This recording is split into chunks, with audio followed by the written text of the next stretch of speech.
I am the Great Saiyaman, and I'm gonna beat some fashion sense into you! Oh man, hope my disguise is working. This is Gohan from Dragon Ball Z. You're listening to This Week in Geek with Mike the Birdman Dodd and the rest of the Twig crew right here on ThisWeekInGeek.net. Did you grow up with the NES, PlayStation, Star Wars, cartoons, and 80s TV? Do you like to think who would win in a fight between Batman and the Master Chief? Comics, games, movies, music, and TV. They're gonna tell you everything you need. Superheroes or not, they got your back. They're gonna save the world of geeks.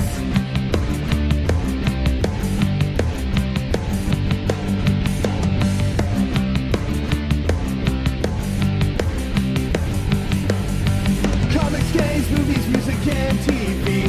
They're gonna tell you everything you need. Superheroes or not, they got your back. They're gonna save the world of geeks. This Week in Geek. This Week in Geek. Hello. Here's another episode for you. We were trying to get it out earlier in the week, but with new releases for the consoles and we're catching up on everything, it sort of came out a little later now. Originally planned for, I believe, Thursday. It's now a Saturday release. But we are here with 3 reviews, 2 from Birdman, 1 from myself. We're going to have Spongebob, the musical he watched. I remember him sending me messages saying, "Oh my God, what am I watching? Am I on acid?" And I went, "Wet." So I that should be interesting to hear. I have a review of Creative Labs SXFI gamer USB-C headset, and he being Birdman also has The Haunting on Bluray to talk about. And we were seeing if we wanted to have more in here, but we're saving some stuff for next week. So it's just going to be a very quick 3 review episode.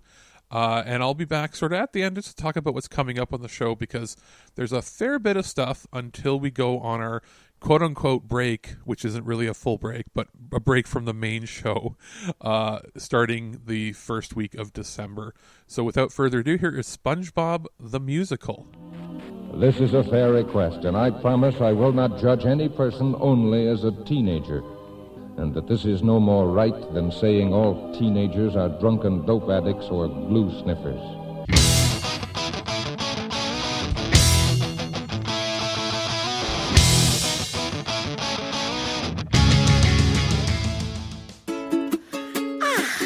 Good morning, world, and all who inhabit it. Jump out of bed, mix up a breakfast for my favorite pet snail. Full steam ahead, the SS I am ready is about to set sail. Hey guys, it's Mike the Birdman here, and I'm here to take a look at something coming to us from Paramount Home Entertainment. We are looking at the SpongeBob musical live on stage, available on DVD. A review copy was provided to us. Well, if this isn't the strangest thing I've seen in a very, very long time, I really don't know what is. Looking at the front of this, I really thought the guy that played SpongeBob was the Joker from Gotham. Evidently, that's not the case, though I can't unsee that. So what this is, well, the Broadway play of SpongeBob the Musical, and this was broadcast, I think, on Nickelodeon at one point, but you can also view this on Amazon Prime as far as I know. I'm actually looking at it on my computer right now. So I am watching the DVD, which does have an exclusive extended sing-along included, though there is also a special feature photo gallery, so not a whole lot here in terms of special features, but it turns out the SpongeBob Musical is about 2 hours of very surreal weirdness. I mean, obviously a lot of money went into this. Like, there's even like cool little kind of blacklight sections. All the characters look like they should. Mr. Krabs has his crab claws, except they're like boxing gloves. Patrick looks about as weird as you would expect, basically a fat guy in a Hawaiian shirt, but he's fantastic.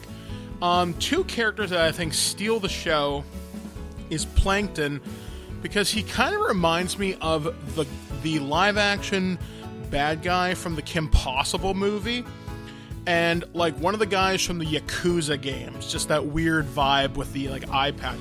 But he's fantastic, and his sidekick Karen also equally funny and fantastic in this.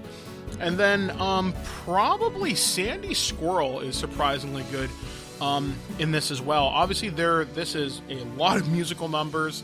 The ones that really caught my attention were the BFF song between Patrick and SpongeBob and Plankton's rap. There's one point where he is like doing this unbelievably fast rap, very reminiscent of the Dr. Seuss rap battle in Epic Rap Battles of History. So I thought that was actually really, really impressive. I mean, this is long, and I mean long like 2 hours long, and I don't know whether that's going to hold a kid's attention. Now, for fans of musical theater, yeah, this is a trip. This is a real experience, because the last musical I saw on stage was probably Evil Dead the musical, so that should give you an idea of my musical taste. But for kids, I don't know whether you're going to hold their attention for 2 hours with this. I really don't. I mean, it's a weird sense of nostalgia, and definitely for like musical theater nerds, this is definitely worth seeing. However, though, like I said, I can see this right now on Amazon Prime, and I'm presuming in the year of our Lord, 2020, every reasonable person has an Amazon Prime subscription, because who doesn't love free shipping plus a bunch of really cool stuff? And you can get this, I think, with Stack TV, which is an extra few dollars a month when you get all these extra channels. So I think it's worth watching. I just don't know whether this is worth necessarily owning unless you are a ridiculously huge SpongeBob fan or a huge musical theater nerd. But like I said, it's worth a watch. It's definitely weird. I really do like it. And like I said, Plankton's computer Karen, strangely cool. So I'll say that about it. So if you want to check out SpongeBob musical live on stage from Paramount Home Entertainment, you do have a lot of options for it. I don't necessarily think it's owning, but I do think it's watching. So check it out if you have Amazon Prime. Hold on! This is another one of your schemes! You've got something up your sleeve! I'm a one-celled organism. I don't even have sleeves! Do you have any hobbies? I collect spores, molds, and fungus. Hold that thought. It's crapper time.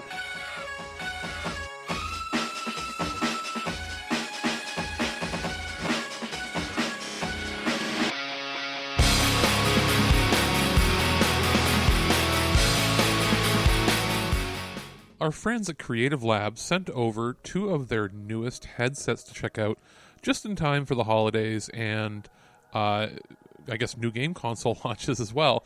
So I'm going to talk about one today, and then another one will be out on the show this week. The first one is the XFI, or SXFI Gamer USB-C gaming headset.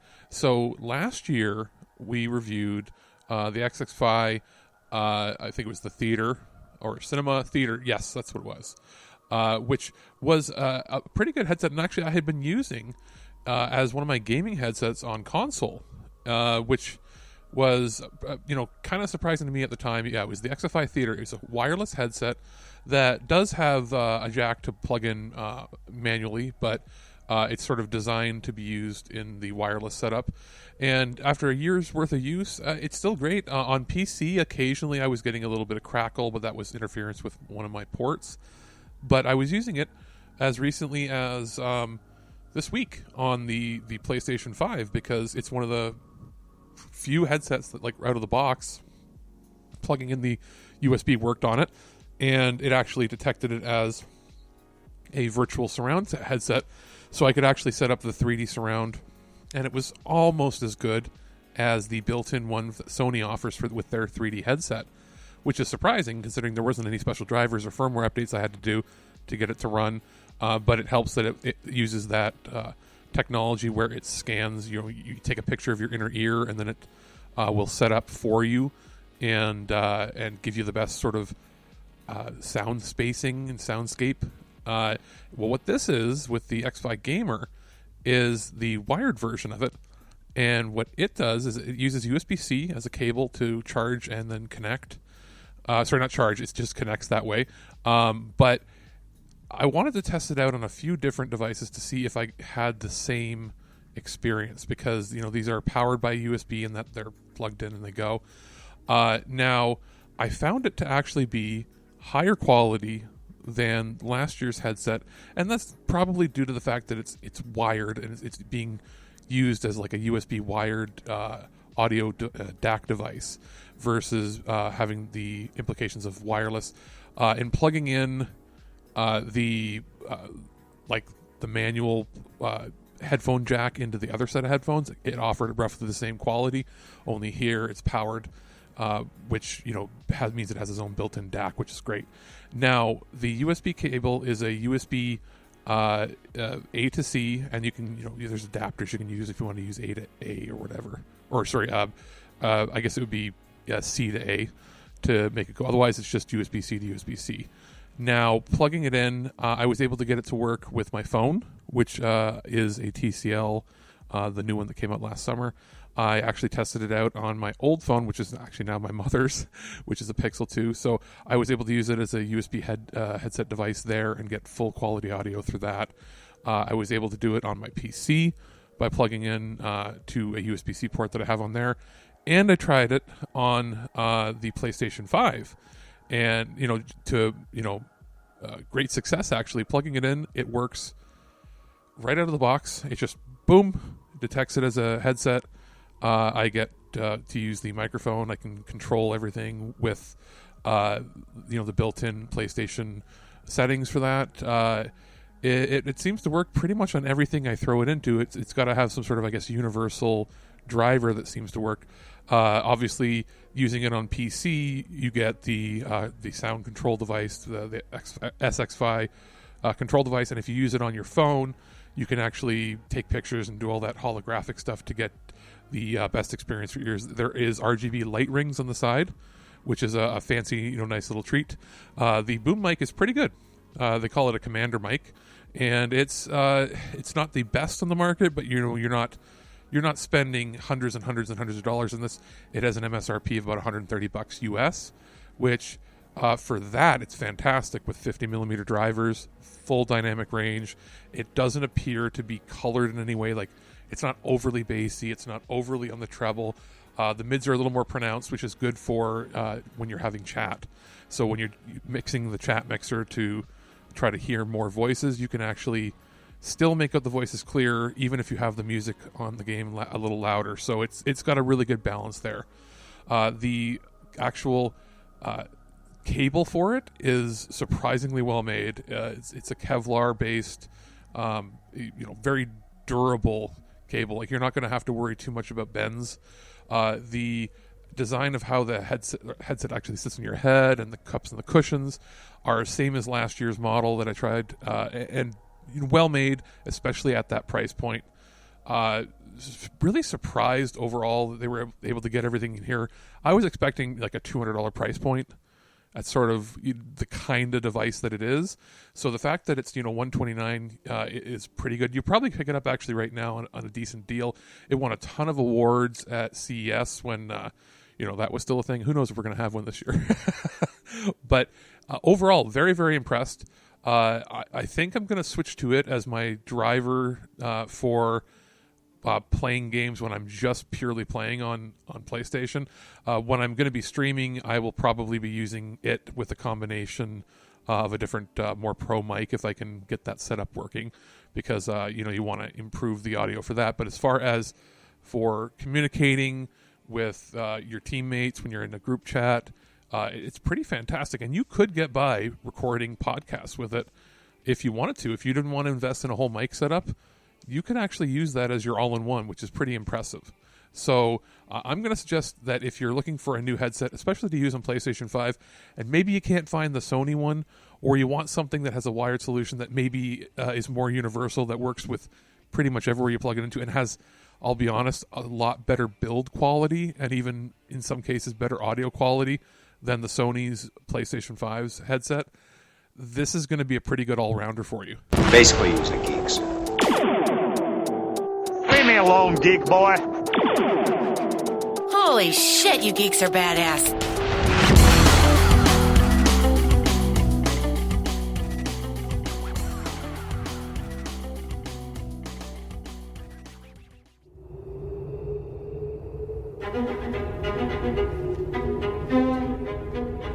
There once was a house, a bright, happy home.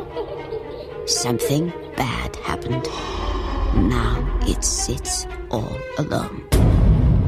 Hey guys, this is Mike the Birdman here, and we are taking a look at a release coming to us from Paramount Home Entertainment.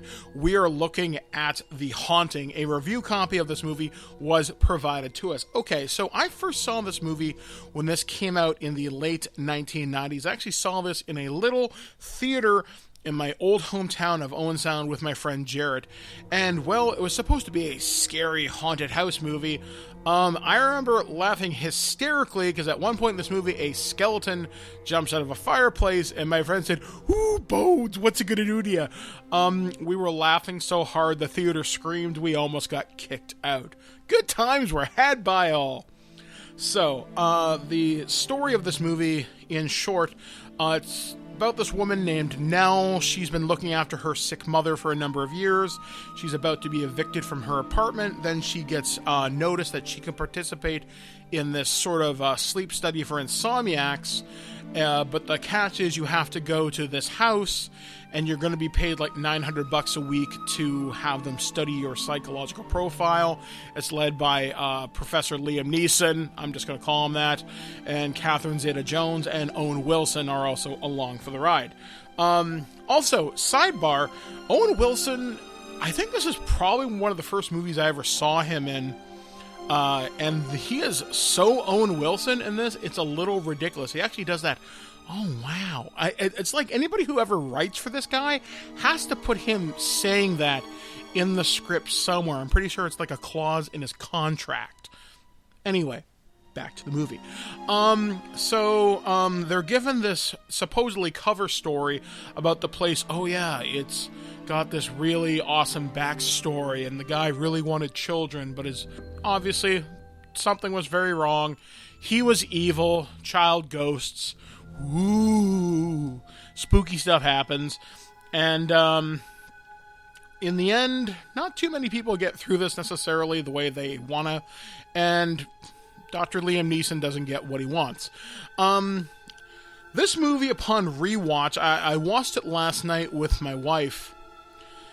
I don't think I like this movie as much as I remember. I remember really liking this in the 90s because I had a really good time with it, because it was fun hanging out with my friend Jared, and I remember watching it a few times post that with my girlfriends, I think maybe up until 2004, 2005, and I remember liking it on VHS, but seeing this in high definition Blu-ray, I'm watching this on a 4K TV through my Xbox Series X, through a really good sound system, and I'm just not as impressed as I thought I would be. I'm actually surprised how dated some of the visual effects look considering there was a pretty high caliber of people working on this. I know Phil Tippett, one of the big special effects guys in Hollywood, worked on this, and some of the practical effects look good when they're practical, but when they're CG, it doesn't hold up so good. I mean, some of them look kind of neat in concept, but in Blu-ray, not so much. To talk about these special features on this, there's also not a whole hell of a lot, and some of them seem archival. One of them is like a half-hour behind-the-scenes featurette featuring Catherine Zeta-Jones kind of walking you through this. And at one point, I think Liam Neeson calls her a Welsh gazelle or something, and that just seems really, really oddly out of place. There's also a 10-minute conversation with the director, the same guy who did Speed and Twister, Jan de Bont, I think his name is, and there's a couple of trailers for this. Overall, it's kind of hard to recommend this movie. I mean, I know this is supposed to be a reimagining of the older version of this, or the novel. I don't know. It's kind of a hard sell. I mean, I guess if you're really into the 90s horror movie scene, maybe this is a recommend. but it's kind of hard to give this a recommend from myself just because I didn't enjoy it as much as I wanted to, and that's a real shame. So that is The Haunting from Paramount Home Entertainment. I'm sorry. You scared the... Those magnificent bastards! Color me kooky, but something very odd is going on around here. You're not allowed to talk anymore.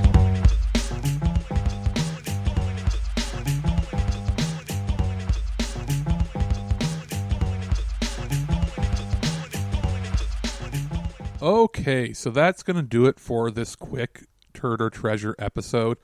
What we have coming up on the show, this week's main show of the Twig podcast will include 2 reviews from myself and 1 from Birdman. So we are going to have another Creative headset review. This is actually an earbuds, the Creative XFi Trio.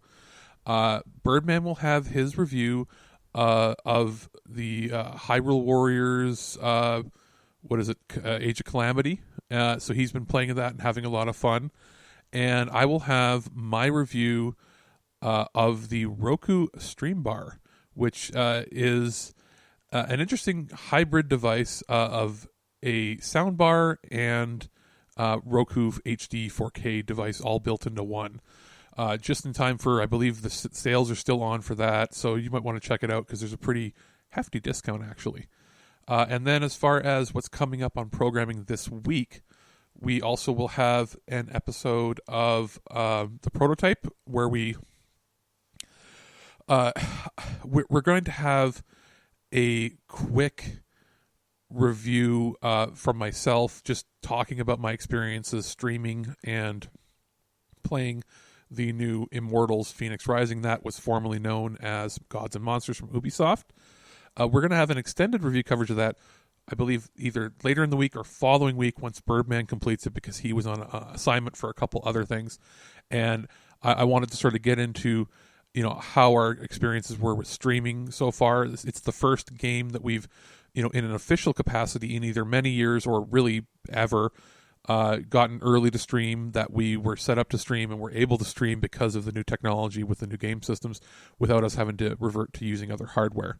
So that'll be an interesting discussion. I'll have just a quick solo episode on that so that you can sort of get up to date on it. And we're also going to have on Wednesday, there'll be a released episode of Loose Cannon, which is our talk on Last Action Hero. We're actually going to be in the process of recording a couple more with some Vinegar Syndrome titles, as well as some Andy Sedaris ones coming up. So we're going to be pre-recording stuff so that we have shows to put out while we're on hiatus. We're also going to have a regular show, one more regular show the following weekend. Will be a regular Twig show, as well as the following day or next day after that will be our holiday gift guide. And that's going to be broken up into 2 formats. We're going to have some of our top picks to talk about on the show, and then the rest that couldn't make airtime, but are really, we're highly supportive of, are going to be on the extended coverage, which will have a little blurb about each on the website. So in the description for the podcast, we will make sure to put the link so you can get the full podcast and supplementary material for the gift guide on the website. Now that we have the new website up and running, it's more intuitive to read these sorts of things anyway, so it's a good idea to have the extended coverage on there. After that, we are going to try to see about having some commentaries of shorter, like classic Christmas specials released leading up to Christmas, because we can't do things in person with everybody sort of in lockdown mode again. And, short, maybe half-hour bite-sized episodes of that you can watch along on YouTube or other methods. So that'll be fun. We'll still have reviews coming out. There will be a prototype for sure on Cyberpunk, as well as we might have a year-end special while we're off, sort of talking about our favorite things of the year and what we would like to see moving forward. There's not a whole lot of favorite things outside of media because the world sucked right now. But we are going to have one more prototype as well. Other than Cyberpunk, we're going to have one for the Game Awards. So that's going to fill you up on content there. And there should be some syndicated shows. We're going to have some Future Imperfects on Discovery to talk about how that show is going. We are planning more content come the new year, but that's sort of what it is. So even though we're taking a hiatus, we're going to have content pre-recorded, ready to go. And on top of that, if there's any critical reviews or things coming out, we'll still do a TurdOrTreasure episode. There just won't be the news and the main show. So it'll be preloaded content plus, a few commentaries and a couple live specials where we have to break in because we have to cover Cyberpunk and we have to do the Game Awards because, we wait all year for these things. We have to talk about them. So that's going to do it for the show. You'll see in the next couple days the main show out, and next time you hear from us, it'll be Birdman opening. At no point in your rambling, incoherent response were you even close to anything that could be considered a rational thought. Thanks for listening to this episode of This Week in Geek. Hungry for more? Check out our website at thisweekingeek.net. You can subscribe to the podcast, browse our Twitter and Instagram, and leave your thoughts on today's topics. If you'd like to give us some feedback, send us an email at feedback@thisweekingeek.net. Tune in next time, and remember, lower your shields and surrender your listenership. We would be honored if you would join us. Thank you for your cooperation. Good night.